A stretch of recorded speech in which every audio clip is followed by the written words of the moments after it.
Good morning, everybody, and welcome to this Thursday morning webinar series. I am Chloe Tetro, the coaching lead here with ReadyCare. This morning, we're going to take a weird and wonderful trip into the world of oxytocin, which is known as a trust and connection neurohormone. So you might be wondering, why are we talking about the love hormone on a sort of workplace well-being perspective? And I hope that after today you'll get a clear picture as to how deeply implicated into good relationships, trust, well-being, oxytocin is. So for this morning, we're going to be looking at this powerful brain chemical called oxytocin. It's often nicknamed the trust or cuddle or love hormone, but more importantly, we'll look at how it impacts our well-being and performances, workplace performances, life-place performances throughout all of our interpersonal relationships.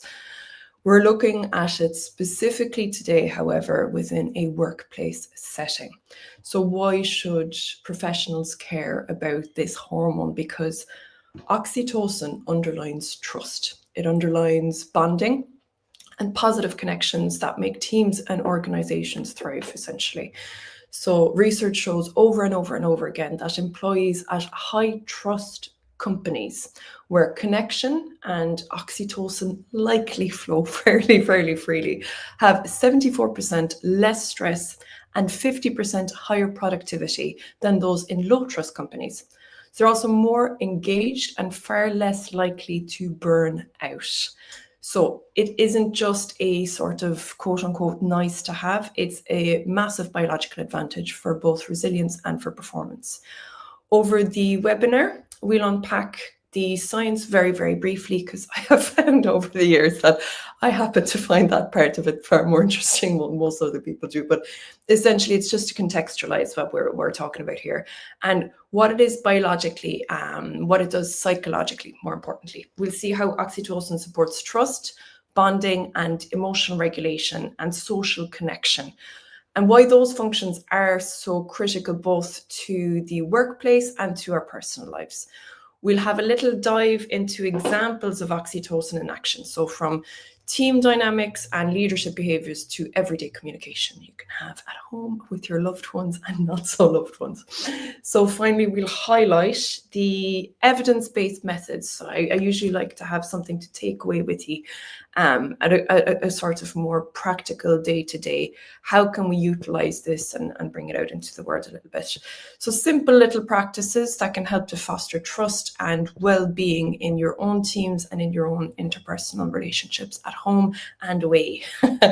So the goal is predominantly to have a look at harnessing the biology to build resilience, mental health, and collaborative performances. So the science of oxytocin. And if you have any questions, please at any point, as I always say, gosh, this filter is doing unruly things to my hair. If you have any questions at any point, please do pop them into the comment question section. I always love to hear from people on the other side. So what is it? And very simply, kind of zoom out picture of oxytocin. It's a neurohormone produced in the brain's hypothalamus and released by the pituitary gland into your bloodstream and blood circuits. It's most famous for its role in childbirth and breastfeeding. It causes the uterine contractions and help mothers to bond with their babies initially. That's why you so often have it called the love hormone. We also produce it when we have hugs, cuddles, kind of longer standing hugs over 10 seconds with people that we know, love, and trust. And it can help to make us feel at ease and connected. So it does go far beyond childbirth. You say, Chloe, that's brilliant, but what have uterine contractions to do with my meeting? So both men and women produce oxytocin, and it acts like the brain's neurotransmitter that affects how we socialize and how we handle stress. Essentially, it's one of the feel-good chemicals like endorphins and serotonin that you might hear quite a bit about that helps promote the feeling of positivity and social bonding. So psychologically and emotionally, once it releases, oxytocin has a wide range of effects on our mind and emotions, of course. So it can build trust and, oddly enough, generosity. So oxytocin is essentially a trust molecule. A landmark study found that people who inhaled oxytocin, through whatever means and measures they used to do that, so I'm thinking oxytocin, little vapes, were far more willing to trust strangers in investment games, investing significantly more money than those who received the placebo. In other words, oxytocin made them more willing to accept social risks and cooperate with others. In positive relationships, oxytocin also facilitates generosity and kindness. It has us want to give more to people. It allows us to trust them and think, they probably have our best interest at heart. People tend to be more giving when it's elevated. It's the chemicals that helps us to feel that somebody is trustworthy, which is the basis for any strong team and relationship. So we can see somebody have that release, particularly if there's a little bit of, a hug, nice to meet you, and we say, I like the cut of their jib now. They seem like good folk. So it strengthens our bonding and connection. It plays a key role in social attachment, of course, because of this, not just for mother and infant, although that's the context that we have the most evidence and literature around, but in friendships, romantic partnerships, and group bonding. It's released during affectionate touches, like that hugging we mentioned, cuddling, and even when we feel camaraderie with our friends. So that kind of convivial spirit of we're all in this together.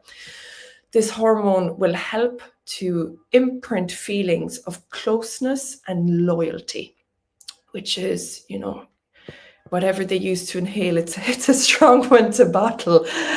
Psychologists have found that oxytocin surges during positive social interactions and increase our sense of bonding with others and even group cohesion. So you're starting to get a picture as to how this can interplay not only in our interpersonal, day-to-day relationships with our friends, family, and loved ones, but really what is the particular role that it's going to have when we look at this and transpose it within a workplace wellness setting? How is this interplaying in our teams, in the people we report to, and the ones that report to us? It is the primary agent in that sort of quote unquote wired to connect effect. So it reduces our fear and anxiety again, which is a really, really important one to highlight here.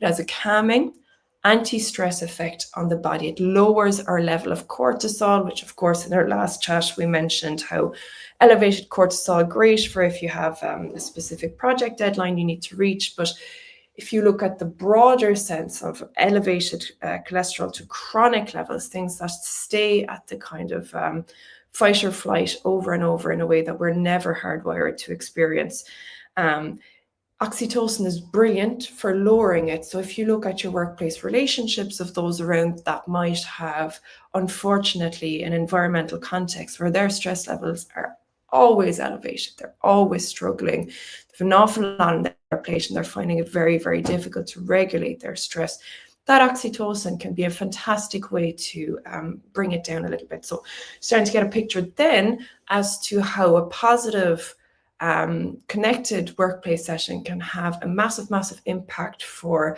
the impacts of chronic stresses that we've mentioned, things like metabolic health dysfunctions, psychological dysfunctions, immune system dysfunctions.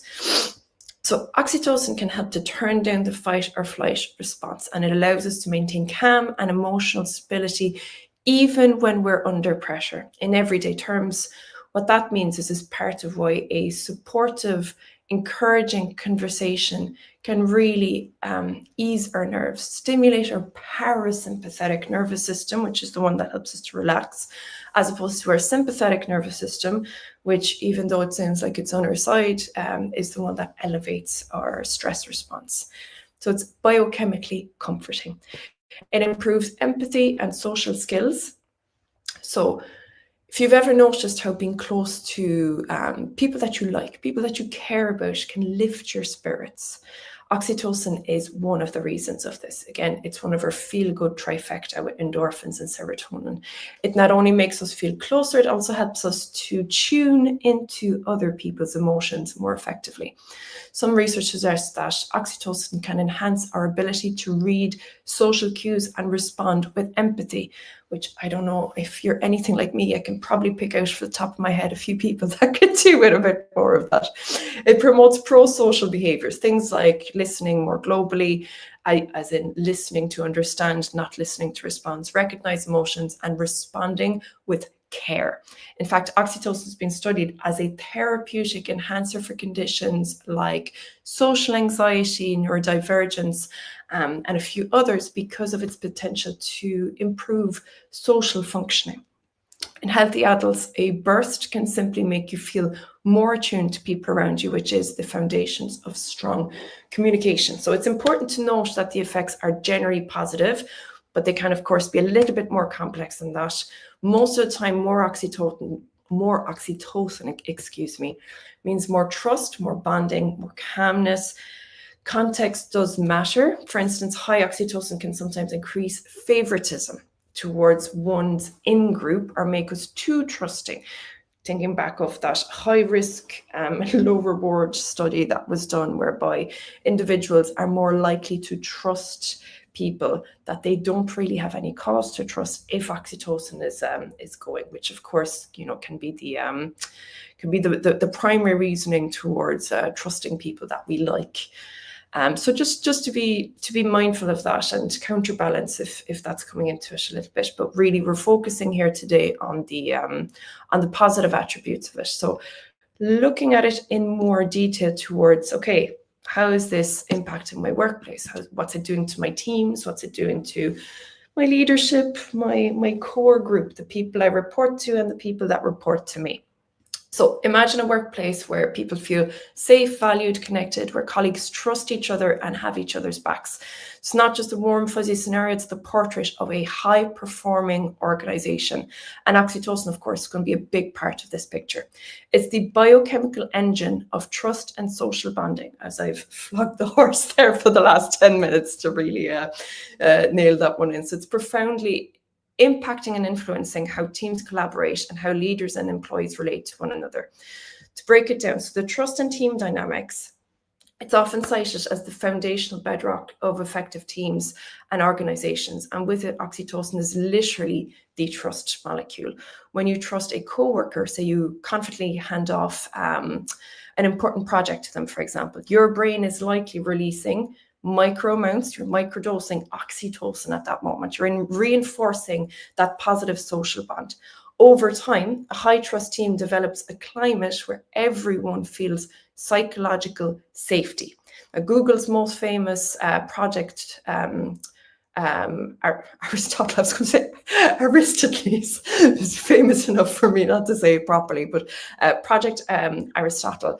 Their study on team performance found that psychological safety, which is that climate of trust and respect, was the number one predicator of successful teams.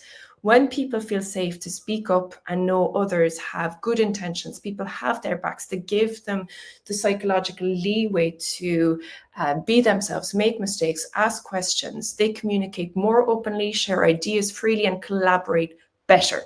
Oxytocin is working behind the scenes like the new time in those team scenarios. It's because team members genuinely like and trust one another. They have lower social stress, tighter cohesion, and boost collective performance. One business study by neuroeconomist whose second name is Zach, not his first one, so Paul Zach. It's not a kind of name like Madonna or Cher, but Zach found that people in high trust companies are more productive, have more energy at work, and collaborate better than people in low trust companies. They also suffer, of course, from far less chronic stress and are happier in their lives, of course, because your day-to-day accrues to such a large portion of your life that having that environment feel psychologically safe, has such an impact on your day-to-day experience that accrues to the days of our lives, like the soap opera. So in essence, trust fuels performance and oxytocin fuels trust. Impacting leadership here. So effective leaders often excel at fostering trust and connection, which implicitly means that they are skilled at triggering that positive oxytocin response in their team. So how do they do that? Through behaviors that make employees feel valued and supported. For example, when you recognize an employee's excellence on a big project, or showing vulnerability by admitting a mistake, which is so undervalued. It strengthens that relational bond. Remember, psychological safety comes not only from making people feel valued, but from allowing a degree of vulnerability, seeing that it's okay to be imperfect, seeing that it's okay to have questions that may have been asked and answered already. You're really allowing people to be at their best, be fully as they are. When somebody is in their best and fully as they are and is still brought in, welcomed and valued in those situations, that increases psychological safety hugely. These acts likely will spur a pulse of oxytocin both in the giver and receiver. So it is not just in the person receiving that.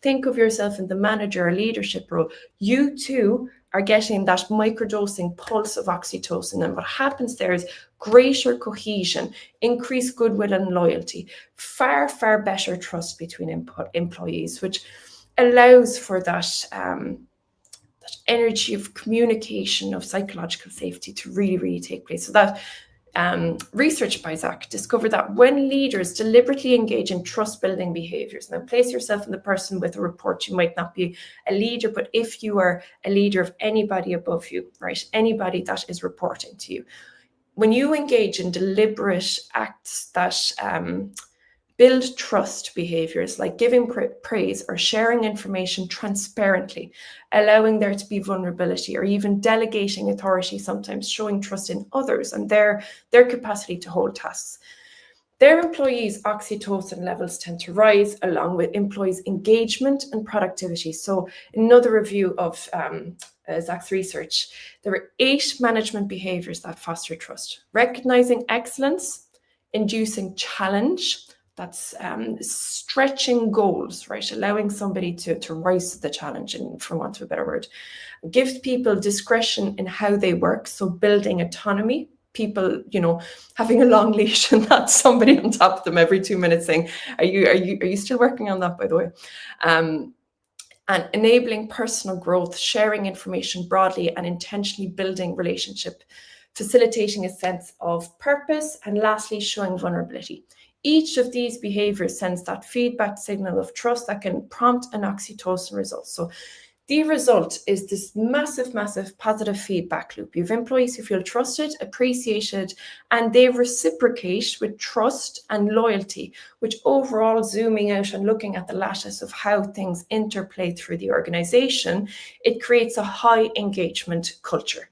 On the other hand, a manager then who rules by fear or constant suspicion, I'm sure we can all think back of being at the unfortunate end of a micromanager at some point in our lives.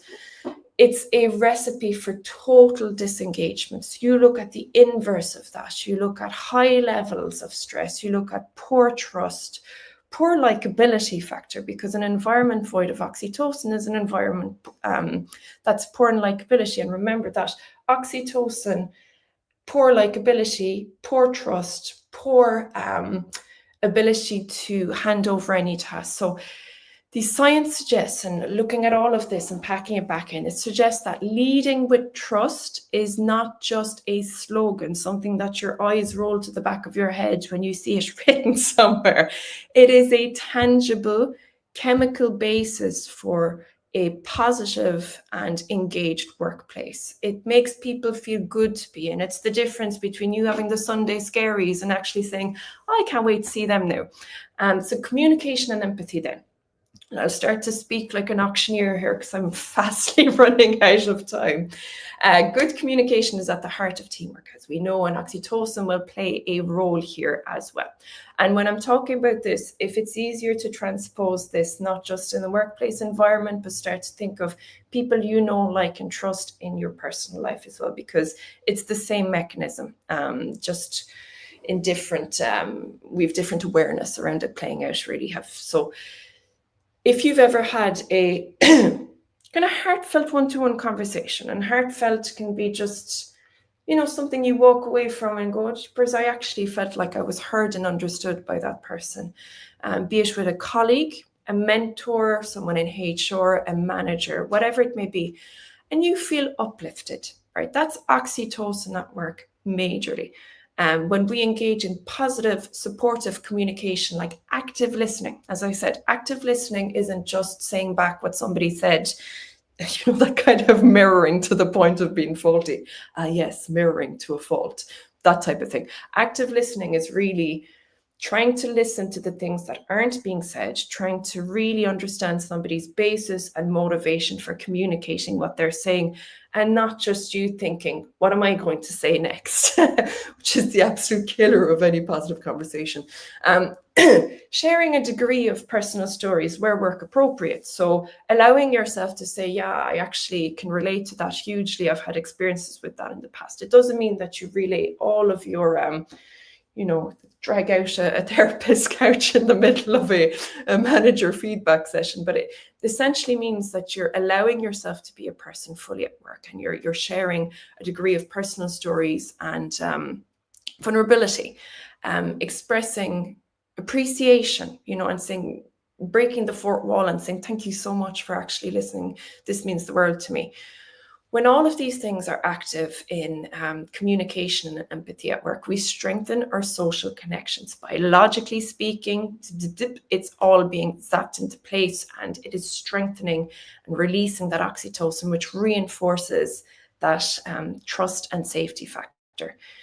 When the oxytocin is firing on all cylinders, it makes us more empathetic and better at reading each other. So you see that feedback loop I was talking about, is when you engage in this behavior, it makes the person more likely, the receiver, more likely to engage, which then supports them to do it back to you. And that's where that feedback loop is coming in. So it's what's the opposite of a vicious cycle? A virtuous cycle. It's a virtuous cycle. When a team is celebrating small wins together, it might, people might share praise, words of affirmation to each other. These moments of shared joy will help to spark recognition that will spike oxytocin levels, helping to solidify a sense of team camaraderie. So the key insight is that everyday interactions have biochemical consequences, which unfortunately doesn't roll off the tongue as something to write on a t-shirt or in a values seminar, but I'll say it again. So everyday interactions that you have with co-workers have a biochemical consequence. By being mindful to communicate with positive intent, warmth, and authenticity, you can literally prime your and other people's brains for better collaboration, better working environment. It's not always going to be smooth sailing with work situations.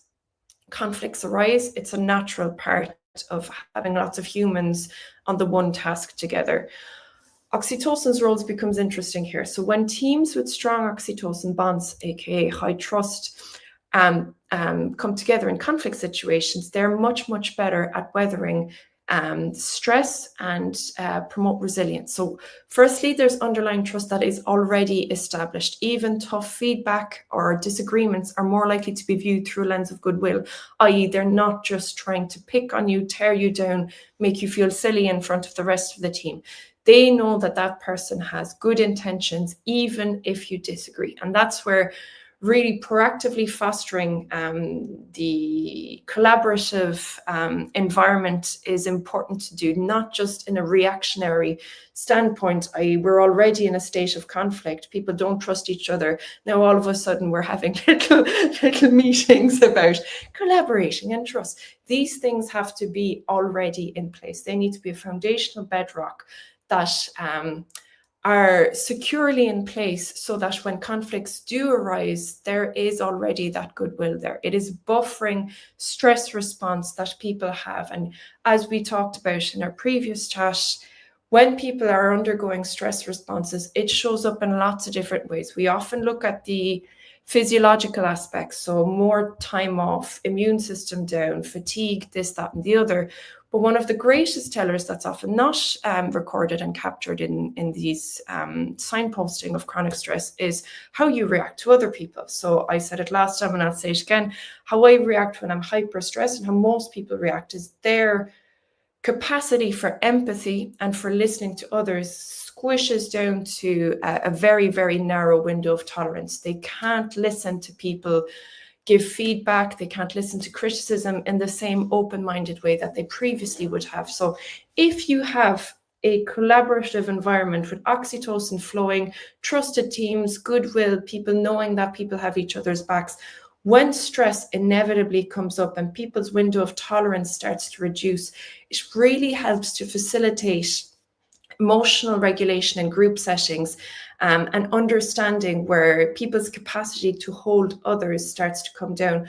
When there's already a pre-established culture of oxytocin-laden trust, people's actions are more likely to be read as impersonal. You know, they're not out to get me. That is just the day that they're having, and vice versa.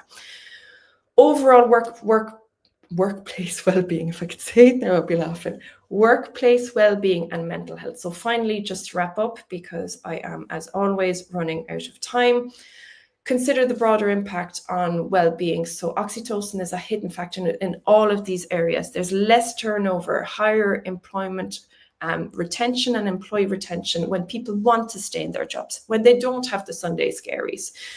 Building a culture that promotes positive connection isn't just a nice to have, it is a strategic investment in a healthier, more stable workforce. Business is a human endeavor. People are not just human resources, they are people, and our human biology should inform how we create humane workplaces. It will help with team chemistry, leadership effectiveness, communication quality, and our capacity to handle stress. Now, very, very quickly, practical strategies. So physical touch that is workplace appropriate. So handshakes, pats on the backs, high fives are very potentially, you know, a kind of US culture of workplace, but things that help, you know, the hand on the elbow when speaking, anything that feels workplace appropriate, even if you have to ask permission, knowing what is an appropriate physical contact. Handshakes and pat on the backs are the easiest way to go about it. They give mini oxytocin boosts that reinforce social bonds in our personal lives outside of a workplace environment. Hugs are a huge way to trigger a cascade of oxytocin levels. So within your own personal and interpersonal relationships at home and away, a hug that lasts more than 5 to 10 seconds releases oxytocin. So if you are speaking to a loved one and they're undergoing a kind of challenging moment that, you know, they could really help, or it would really help their situation to feel that degree of psychological safety, something like a hug that lasts 5 to 10 seconds is really, really powerful way to cascade the oxytocin levels. Shared positive experiences. So spending quality times with others is a proven oxytocin booster. When we engage in fun and meaningful activities together, we tend to bond on our brain releases of oxytocin. So team building events, group lunches, informal coffee breaks, anything that really engages the cohesion of a group. Organization will often encourage team activities, even laughing together. And I could do a whole talk on the laughing together aspect. Sharing personal stories in a team meeting can count as a bonding moment. So face-to-face interactions, shared experiences are all cornerstones of oxytocin release. Anything that helps with group cohesion. Positive communication and kindness, making an effort to communicate in a way that generates positive feelings, recognition and praise of colleagues' good work publicly or privately, whatever way makes the most sense. Genuinely praising people will help to trigger oxytocin release. Acts of kindness, acts of generosity, reliability, they all help to bolster that feel-good factor by activating the oxytocin response. 2002 study even suggested when we're rewarded with feel-good hormones like oxytocin, we perform kind, helping behaviors for others. So remember, again, that's for the giver and the receiver. Going out of your way, essentially, to kind of make it very simple. Going out of your way to recognize people, to make them feel recognized, to engage in vulnerability, to look for things that make them feel valued and give positive feedback on that, whether it be casually when you're sharing a cup of coffee at lunchtime and say, you know, that was really appreciated. You came in a couple of minutes early to set up the meeting. Thank you so much for that. You know, you're a very valued member of our team. Anything like that is going to help with group cohesion. So as always, I have ran out of time. If you have any questions, comments, as always, please pop them into the comment section and I can get to them when the live stream ends. But for today, have a lovely rest of your day and we will chat to you next week. We'll see you again now. Bye.